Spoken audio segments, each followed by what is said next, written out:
Well, in addition to touring with Tom Grant and Diane Shure, as John and I can attest to, you've had countless of your own projects. Coming to mind, Go by Train, a lot of your trio playing with Mel Brown, whether it's the organ trio or the quartet. I'd just like to talk about some of those projects, and seeing you at Jimmy Mac's, whether it's with any of those groups, was just a part of John and I's childhood. So we'd just like to dig into that.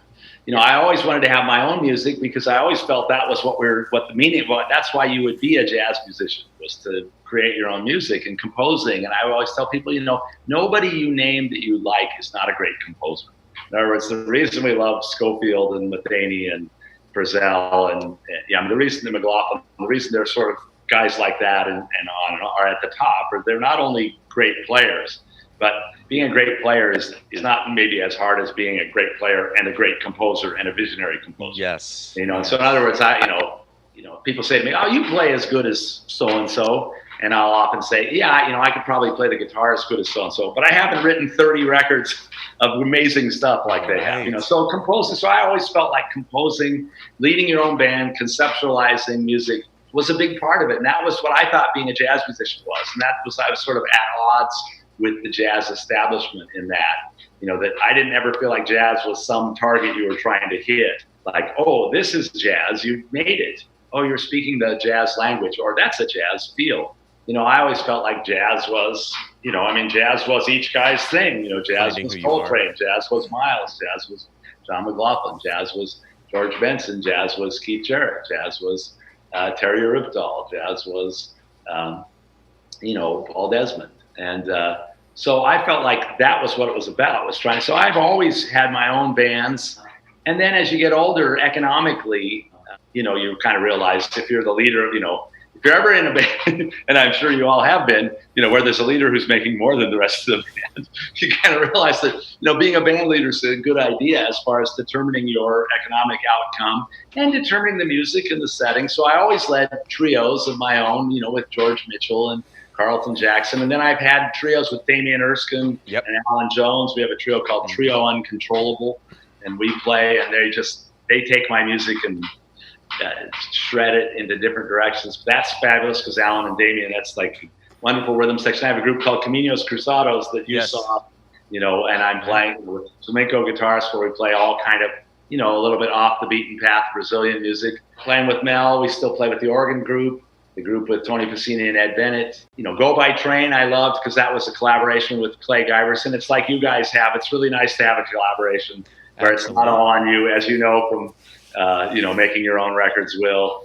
If it's your record, you said when you played in town that your drummer helped book some gigs and stuff. But, of course. But it's hard if it's just you. So collaboration with Clay Giverson and having somebody else write the tunes and so Clay, it's great. So and now I play with Trio Subtonic, which we just did a live stream. That's a great young groove band, an amazing drummer was playing Tyrone Hendricks. And that's sort of like, I'm sort of the Schofield to their Badesky Martin, but I always say I'm the cranky old guy.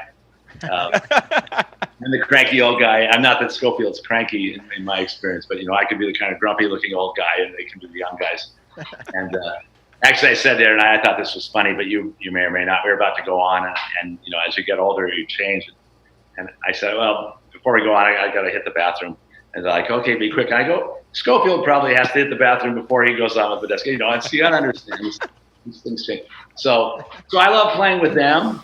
It was great being a sideman with Diane Shure. I toured with Joey DeFrancesco and Lonnie Smith a little bit, a fair amount with Les McCann and Javon Jackson, Karin Allison, a lot with Diane. I've just loved every opportunity. I love every chance to have to learn the music and you guys do all this, obviously. Different musics, different people, different guitar, different expectation. Here, there's a sax player in town named Dan Walensky I play with some, and he's one of these guys who doesn't care what you do, and I love playing with him because he sort of creates a space, and most of the time, I don't know how it is for you guys, but I'm sure a lot of time, we're trying to play the gig and keep the gig. But I love it, when somebody says, oh yeah, just play, and you can do all, you can really play. I mean, how much of the time do we get to really just play? And I often find in these other projects, like as a leader of the Dan Balmer Trio, where I'm taking care of the money and the business of the songs and doing the talking, and you can often play more and better when you're not the leader, even though because you can just let it hang out. Right. So I love being a part of all these different things, and my versatility. If I have one, my best feature of my playing is my versatility of being able to play a lot of different styles. And of course, a lot of people can do that now, being able to try and fit in and be authentic in each thing. That's why I love doing that. I wouldn't want to go play the same gig every night I wouldn't want to just play with an organ group every night, but I love to play with an organ group, and I wouldn't want to just play, in any setting. So I love the opportunity. I love being, I always tell my students, be good enough to get the gig, for the different styles of music. Be good enough that they'll hire you, and then you can learn the gig, then you can learn it. And so for me, both of the Mel Brown gigs I had came and honestly speaking, when Dan Family, who's obviously a great guitar player, moved back to Ohio with his wife, and he was out on the road a lot, and they were like, well, we need a guitar player. And, there are other good guitar players, and I was lucky to get both the Mel Brown quartet with the organ and the quartet with Tony Pacini. And, I was good enough to get the gigs and really grew into them. And I spend my life trying to get into gigs that I can grow into. I think let's hone in on that a little bit. You guys would play every week at both the old Jimmy Mac's. Yeah. I remember you describing when that location was closing. You're saying, we're moving to a better location now where the lights don't dim when you turn on the dishwasher. I remember you saying that. I believe New West played at the old Jimmy Mac's before I joined. And then when Jimmy Mac's went to the new location, you guys were there constantly. And actually, my first New West gig ever was at that Jimmy Mac's, which was bizarrely poetic. It was really surreal. But the scene that you made, that you guys curated, for me as a high schooler wanting to see live jazz, and I could watch the first set, but then after 9 p.m. it was 21 and over, so I'd have to leave. But I mean, you were a staple of jazz in Portland, and I mean, that was such a scene. It was an amazing. It was a confluence of things. It was a really amazing place, the Jimmy Mac's, and it's a real tragedy that it's gone.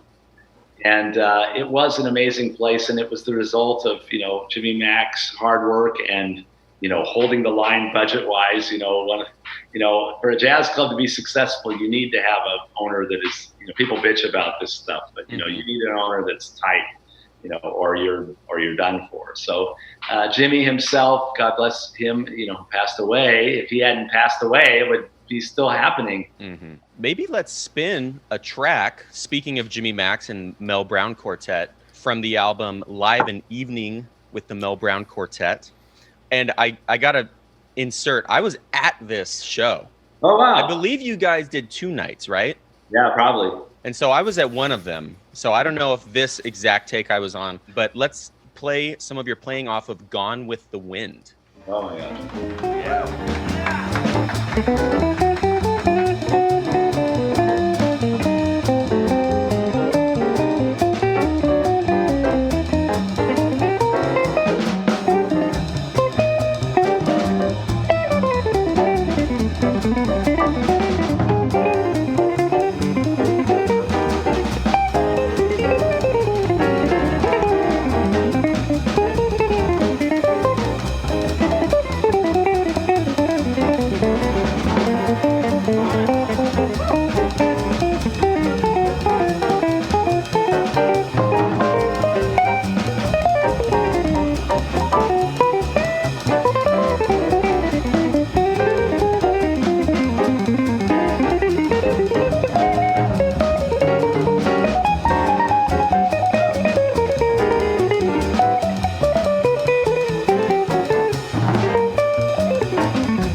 It's so burning. And again, to me personally, like being at that show and remembering it's super special. Oh man, thank you so much. Of course. Before I pass it to John, I wanted to just kind of zone in a little more, talk about your teaching. And I mean, how much of a amazing educator you are, both as a jazz guitar teacher and just as an educator in general. I mean, I'm sure John can attest to this, but you really force us, the student, to draw out the real meaning and self in our playing.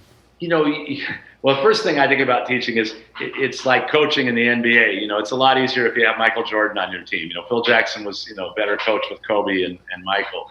It's I always say it's the horses. It's like at Lewis and Clark when we have a jazz combo concert and the bands sound really good. And I always think, well, it's the horses, those guys are pretty good. It's going to sound pretty good. So I think about students, particularly, I'm always telling, when I talk about students, I have to talk about Will and John, both you guys. And I go, well, and these guys are like top guys in LA and getting known around the country and touring and, and respected artists. And, you guys are great.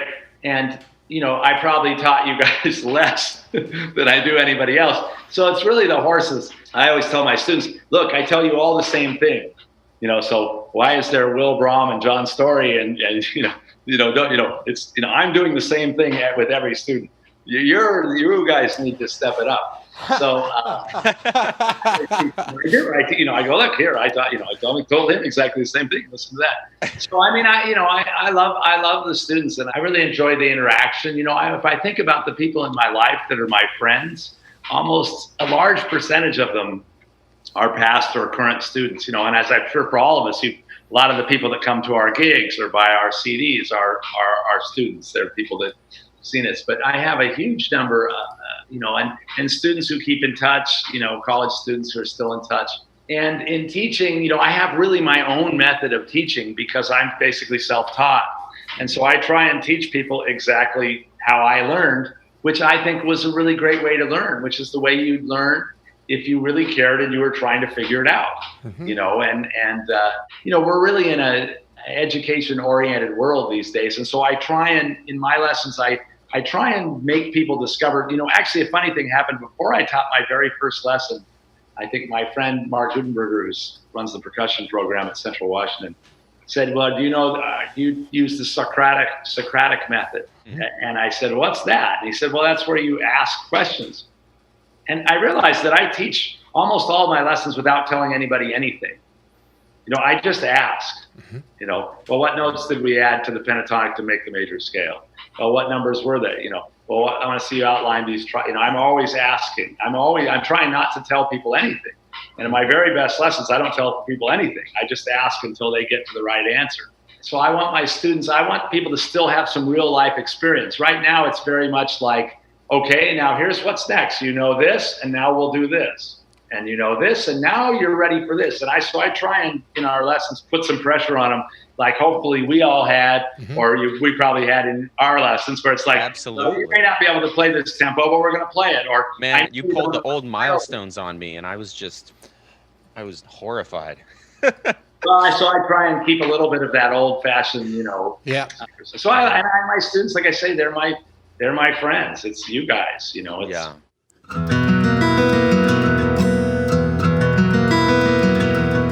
Today's episode of High Action is sponsored by Jeff Traugott Guitars.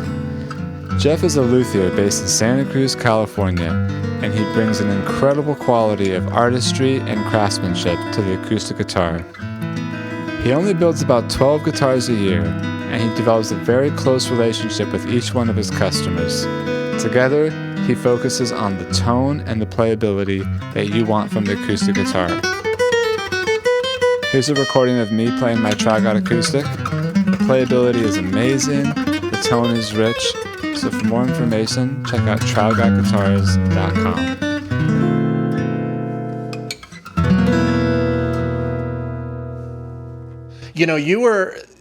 You were a deep mentor to me, Dan. Like when I met you, I was a hick from Redmond, and I came over with my mom to see you and Dave Capteen play duo at that Chinese restaurant in Old Town. Yeah. And here we were, my mom and I were the only ones there, and there you were playing this old 175, and my eyes were like, I was like, this is the guy I got to learn from right here. And you were so nice to me.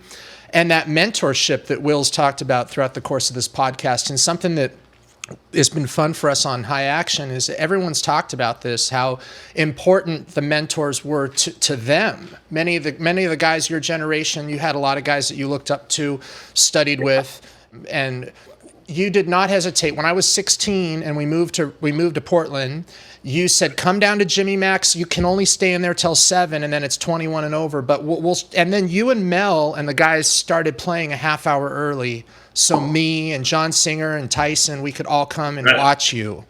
And it just means, I just can't thank you enough. I wouldn't be doing any of this if it wasn't for you, man. You're like...